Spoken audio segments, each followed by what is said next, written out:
Indiana slashes its pre-K program. Calls for Indianapolis Mayor Joe Hogsett to resign, plus concerns about managed care for those over 60 and more. From the television studios at WFYI, it's Indiana Week in Review for the week ending June 13th, 2025. Indiana Week in Review is produced by WFYI in association with Indiana Public Broadcasting Stations. This week, some Indiana children will not be able to join the state-funded preschool program next year, and that's because Indiana will slash the available seats to less than half of the current enrollment. WFYI's Dylan Pierce-McCoy reports advocates worry the cap will hurt many families. On My Way Pre-K pays for 4-year-olds from low-income families to go to preschool. Indiana used temporary federal stimulus money to expand the program in recent years. These funds ran out, and state Republicans chose not to fill the gap. Hanan Osman leads the Indiana Association for the Education of Young Children. It's going to be a huge setback for Indiana because it took us a long time to build the systems, and then suddenly we're not going to be able to feed the system. State officials told WFYI in an email that the cap was necessary because the program had grown without sustainable funding. How will Indiana scaling back its pre-K program impact children and the workforce? It's the first question for our Indiana Week in Review panel. Democrat Lindsay Haake, Republican Whitley Yates, John Schwantes, host of Indiana Lawmakers, and Niki Kelly, editor-in-chief of the Indiana Capital Chronicle. I'm Indiana Public Broadcasting State House Bureau Chief Brandon Smith, and I have a correction from last week's show. It was said on last week that I was off because I was celebrating my 89th birthday. That is, of course, absurd.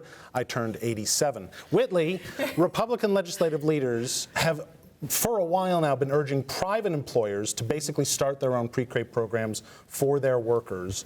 Does something like this put even more pressure on the private sector to do so? Absolutely, because child care is not going to be solved solely at the state level. And the Republicans are really asking for them to come up with solutions to meet the workforce that's ever changing where they are. And then we have to look at this kind of circumspectly, right? We had a bloated budget during COVID and they expanded programs. But what we can't do is build these programs off of temporary dollars. And I think one of the things that this administration is trying to do is choosing sustainability over symbolism, because what you don't want to do for vulnerable families is throw some house of cards together, call it policy, when it's something that they need. And they're still investing over $21 million into the program.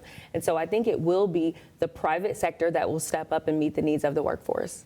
In those last couple of flush budgets, there was a lot of one-time spending because they got all of this federal money for COVID relief, and that freed up things in their regular budget. Plus, the state coffers were more than full in terms of the revenue we were bringing in.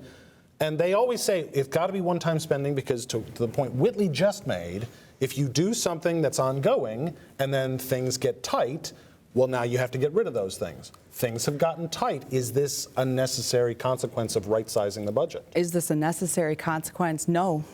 This is a priority that we're committed to in Indiana. At least that's what we've been told, right? And so now the demand for the program has exceeded our abilities to fulfill the program's abilities. That is.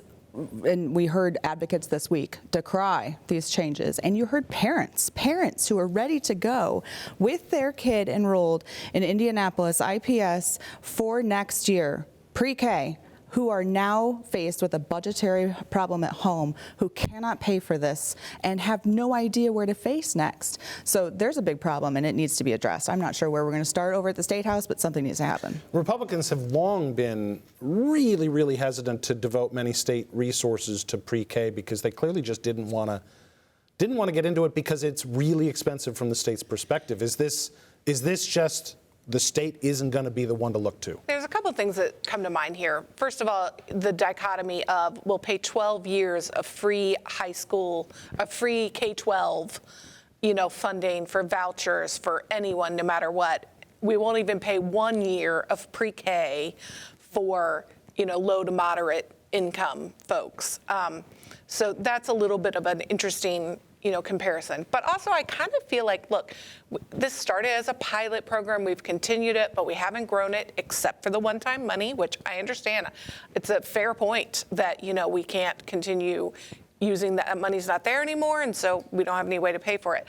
But I do think lawmakers should make a decision. Like, are we going to invest in this and make it, available for all Hoosiers, or is it time to just punt and say you don't like the program and just move on? And be honest with the conversation, because we've heard time after time after time Republican lawmakers at both the House and Senate say that this is a priority for them, right? And here we are. Well, we know that the data is there to show that pre-K education leads to better results for students down the line.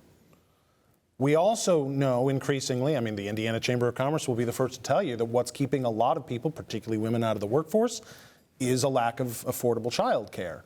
Can lawmakers, it feels like, to the question that, or to the point that Niki just made about lawmakers need to decide ultimately whether or not to give up on this entirely. Feels like we're just about there anyway, but is that going to work for Indiana's long-term health as a state between its children and its workforce? Well, we had heard the phrase child care crisis uttered by lawmakers now for 2 or 3 years. This was going to be a priority that needed to be fixed. And obviously, financial circumstances to a certain extent changed, and so the landscape changed, and I guess you have to give some folks an out there. But I think that the impact potentially could be, we talk about the numbers, it will be 2,500 instead of the 6,000 or 7,000. I think it maybe peaked almost close to 8,000 enrollment. But then also you have a decrease in potentially in the amounts that are given, I believe, for the reimbursements or for the vouchers. So you may have places that say, you need to make up the difference, dear parents, and you may or may not have the money, and so that job that you were holding on to precariously while you had free care, in the case, for instance, of IPS, will now come with some strings attached. So there are a couple things there. I guess it's another example, and in fairness, the governor in his budget did have more funding for these programs. Yeah, and it was lawmakers, and lawmakers didn't do it. So it is interesting now, instead of blaming the General Assembly, and obviously we don't think that's going to happen, the fault now lies, as so many things do apparently, in the parlance of today with Eric Holcomb's administration for allowing things to sort of mushroom out of control. So I'm sure that's, the default setting now. Who do we blame? Oh, wait, Eric Holcomb. Well, I think we're going to see that in a topic coming up, but not this one, which is Indianapolis Mayor Joe Hogsett is facing increasing calls to resign, including from 3 city-county councilors, 2 of them Democrats, after the Indianapolis Star published a series of late-night text messages from Hogsett to women at the heart of an investigation into the mayor's handling of sexual harassment and assault allegations against his former chief of staff. An attorney for Caroline Ellert and Lauren Roberts says a recent report from a law firm hired by the city to investigate Hogsett's handling of allegations against former chief of staff Thomas Cook left off key details and evidence provided by the women.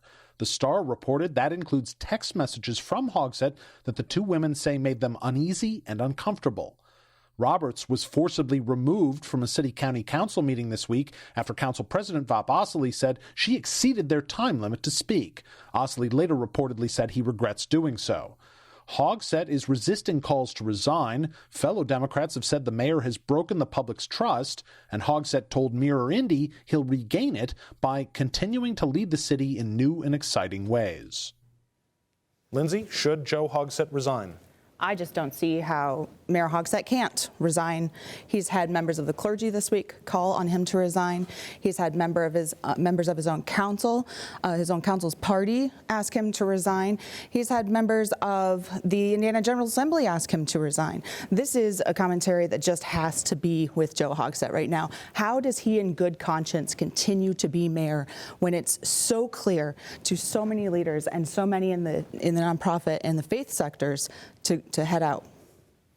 Does Joe Hogsett need to set? Well, actually, let me put it this way. I'm guessing you think Joe Hogsett should resign. Mm-hmm. Should Joe Hogsett, or will Joe Hogsett resign? Absolutely not. I don't think he should have ran for the 3rd term. I think there are many people within his administration that knew what was happening. and hoped that the administration would change over, but he wanted to hoard and hold on to that power. I understand why. Wasn't many places for him to go. But now that we've seen what has happened to women that have worked in his administration, this is bigger than just the optics of this politically. This is about accountability for those that are survivors of assault. And I think for him to be the leader that he claims to be the clergy that he so often reminds us that he is, to do the right thing and go ahead and step down.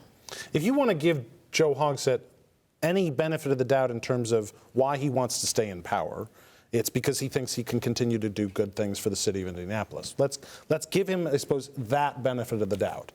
Well, presumably he thinks that's in part because of his political party and that political party's values and beliefs. You're risking the ability of Democrats to remain in power at the top of the city of Indianapolis if you don't resign and let some acknowledgement that this is unacceptable, right? I'm not sure about that necessarily. I think that the demographics and the political makeup now of the city is such that it would not be as clear-cut as you're suggesting. Okay. Would it have an impact? Sure. But I'm not sure that you can connect dot A and dot B necessarily there. Ultimately, there are people certainly calling for him to resign. I'm sure he's keeping a close eye, yes, on what lawmakers, members of the General Assembly say, yes, on the faith community, but also keeping a very close eye perhaps on the council itself, because that's, as far as I know, only three members. Councilors, 2 of them Democrats, and another who's saying they're considering calling on him to resign, at least right now. Right. But there's a snowball effect that also happens with these things. That is true. And that's where I think what will be most telling. If the 2 Democrats are joined by others, then that's where the difference comes. I think that's the sort of the barometer right now that will be most telling. It's a bipartisan so far. Yeah, so far it's bipartisan. Josh Bain also calling for the resignation. Well, you can argue. You can easily argue. Compelling, though, if Democrats. Democrats. Members of his own party. Absolutely. I want to talk a little bit about Vop Ostley. Well, I had something to say about Mayor Joe. All right, so talk about Mayor Joe first. I just wanted to say, I mean, there's obviously the moral imperative question, but I tend to look at things practically, which is regardless of whether you think he did anything wrong or it's worth resigning, if he doesn't have the actual political power to do anything in the office because he's hamstrung with this scandal that's been going on for like a year, then practically, it might be time to then. Now, what do you want to know about Vop? Well, I want to talk a little bit about Vop and his handling of this situation, which blew up even further, understandably, rightfully. A lot of people, I think, I'm not going to pretend to be an expert on Indianapolis politics, but it seems from my position, a lot of people consider Vop one of the front runners to become the next mayor of Indianapolis. Obviously, we're not expecting Hogsett to run for another term. This is going to be his swan song, and what a swan song it's turning out to be. But has Vop done serious damage to his potential to be that front runner? Yeah, I mean, I think definitely it was mishandled. I have to be honest, I was not at the meeting. I've seen differing explanations in various media accounts, whether she was cut off because of the topic or the length of time. Regardless, I think you just let her have her say. No one has to say anything, and then you move on. But he turned it into a massive, massive story. Yeah. He quickly came out and apologized, said he was wrong. I wouldn't say quickly. It was more than 24 hours, and it was literally like an hour before you had pregame starting for the Pacers. So it was very cleverly designed to come out without a lot of attention on it. It was box checking from my standpoint. I really hope that when folks are wrong, they need to come out. Crisis comms first. Your first lesson in crisis comms is tell the truth and tell it quickly, and you buried it. And that was the mistake behind, if we want to turn this into a process story. But aside from that, I think you had such a misstep in how it was handled. I have been in so many hearings, along with many of you, where I have obviously been the very lone voice on some of these issues. And, you just get up, you say it really quickly. And even the House majority at the State House has allowed everyone to speak. They try to read the room. Exactly. You read the room, you move the conversation forward, and that's that. There's also a personal problem here. We're talking about the political ramifications of the person in power not allowing for her to speak, but you have to think about the victim in this who hasn't had the opportunity to speak and now being publicly removed, publicly touched again in ways that she was literally screaming, "Do not touch me." Yeah. And so I think that there are some personal traumas that are now coming from this being also publicized, as well as some political fallout. That's right. Exacerbated too by also the whole fact that they've learned, all of the survivors have learned instances and details about this past week and all of the proceedings from the media. Yeah. They had no outreach from these individuals who they had previously had contact with, and there was nothing. Well, it's a reminder too that hauling people out of public meetings, it's a good look. And it's only going to get, our sensitivity to it, I think, as a society will be heightened. And it's cutting both ways. I mean, we saw an instance this week where a sitting U.S. senator was removed from a meeting with Secretary Noem. So, and this is happening now across the country, and lawsuits are coming out not because of anything other than the physical removal, and some cities are having to pay settlements. So we're sensitive to it now, but it'll be even more problematic going forward. All right, time now for viewer feedback. Each week we pose an unscientific online poll question, and this week's question is, should Indianapolis Mayor Joe Hogsett resign? A, yes, or B, no. Last week we asked you whether Governor Braun's changes are good for Indiana University. Just 10% of you say yes, 90% say no. If you'd like to take part in the poll, go to WFYI.org/IWIR and look for the poll. The top official at the Indiana Family and Social Services Administration says the state's new long-term care program for Medicaid members over 60 hasn't met expectations. Indiana Public Broadcasting's Abigail Ruman reports that statement contradicts claims the agency made under the previous administration, but aligns with concerns providers have raised. The Pathways for Aging program shifted Medicaid members over 60 into health plans managed by health insurance companies. FSSA Secretary Mitch Robe says the state will end up paying those companies more than $300 million over budget this year. Robe says he never would have pursued a program like this because it doesn't make sense for the population it serves. It's very difficult for managed care companies to manage the care of individuals who are in nursing homes. What is the value add they can have? Robe says managed care works for pregnant people or people without disabilities because their care is more predictable. But he says vulnerable populations often have more expensive and less predictable care needs. Niki Kelly, the state invested a lot of time and, importantly, money switching to managed care. Is it a good thing, though, that Mitch Robe is saying that was all a bad idea? Well, I mean, he's giving his opinion. These were certainly concerns that were brought up when we moved to managed care from advocates, from media, from, lots of people were questioning the use of that in this particular population. It can certainly work in other populations, and we use managed care for that in other Medicaid programs. So, and I don't know how the state gets out of it, though. I mean, you've sort of built this apparatus. We're not getting the savings. We're going to owe them deficit payments. I mean, it's kind of a mess. Good thing is, though, Mitch Robe knows how to deal with a mess. He got us in one years ago when we tried to privatize welfare, Medicaid. And a mess of his own creation. And he got out of it. And they eventually recognized it was a mistake, and they had to move forward. I think honesty is always good from state leaders. So kudos to Mitch Robe for coming in and saying, listen, we're walking into this, and it's also politically easy for him to do because, as you pointed out a couple topics ago, he can say, those guys, which we don't have much of a connection to beyond our political party, we don't like what they did. But at this point, without turning the boat around, does his candor matter? Well, candor's always good. I appreciate that on the part of public officials. But a lot of this seems to be, he may be, I can't tell if he's ahead of the curve or behind. If you look, because states are moving in unison on a lot of these things. There's a momentum involved. If you look at based on statistics from people who study this thing and know a lot more about it than I, like the Kaiser Family Foundation, which looked at, for instance, sort of the emergence and the growth in popularity of these programs at the nursing home level, say from I think ours goes back to 2004, maybe, if I'm not mistaken. If you want to look that. So they looked at 2005 up to the 15 years subsequent to that. And it went from 8 states up to about 24 states. I think then 2 or 3 more added on after that. But now, Indiana, I don't think, if I understood correctly, North Dakota, I don't know, they're not often a league leader, leader of the pack in many regards, I don't suppose. But the other states have decided that this is not the way to go.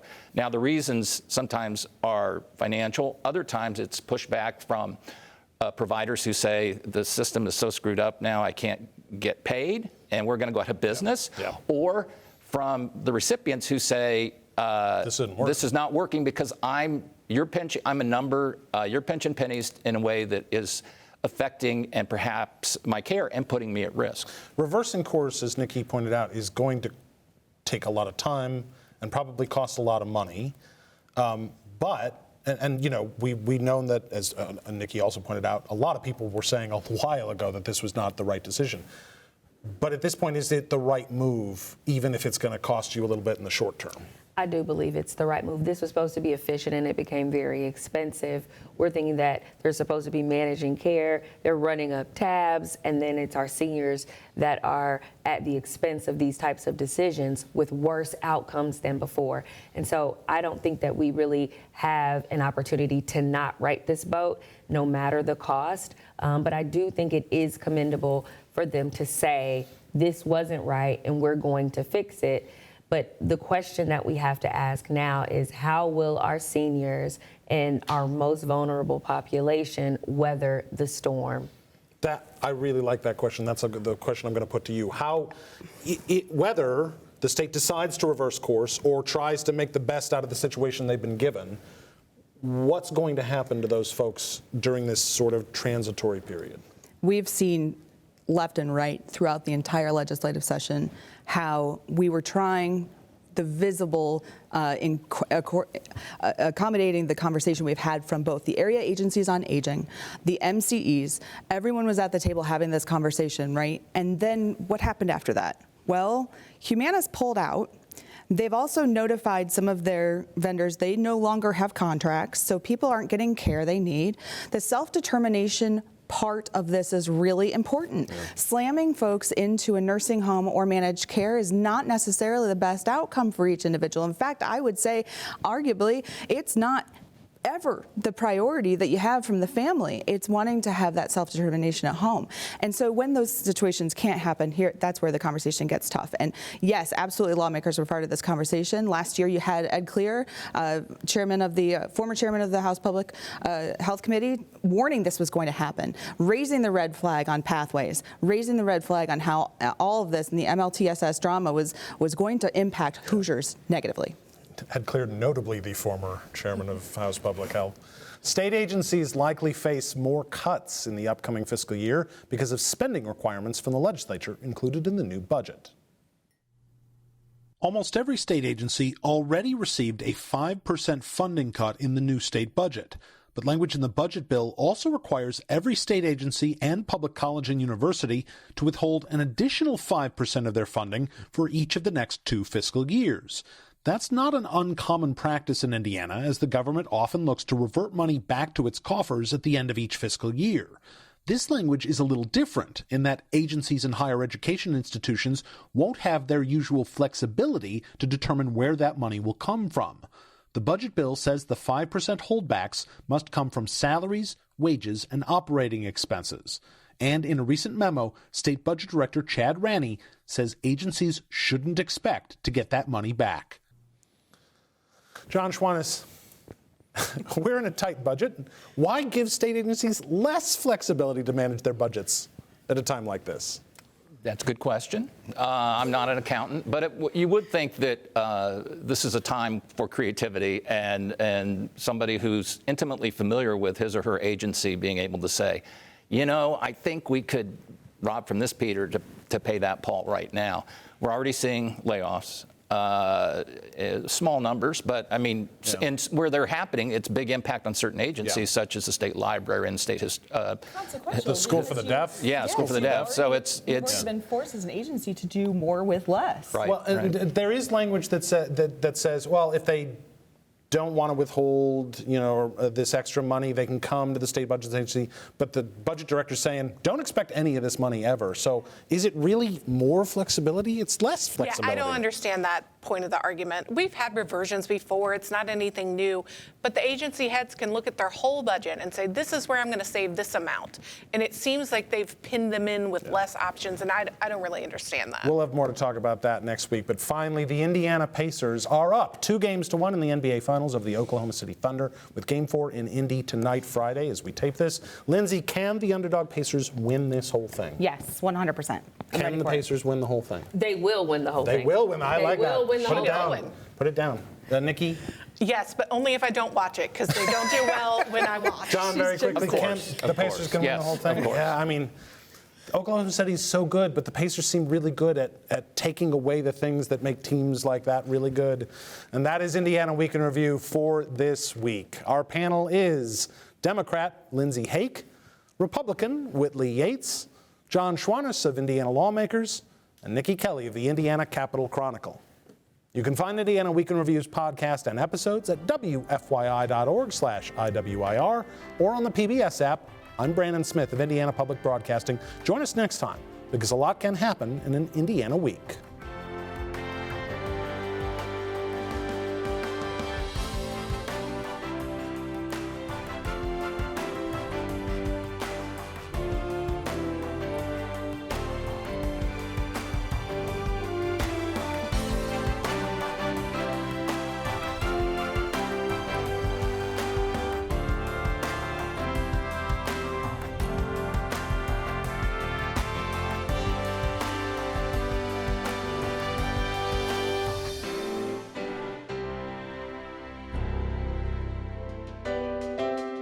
The views expressed are solely those of the panelists.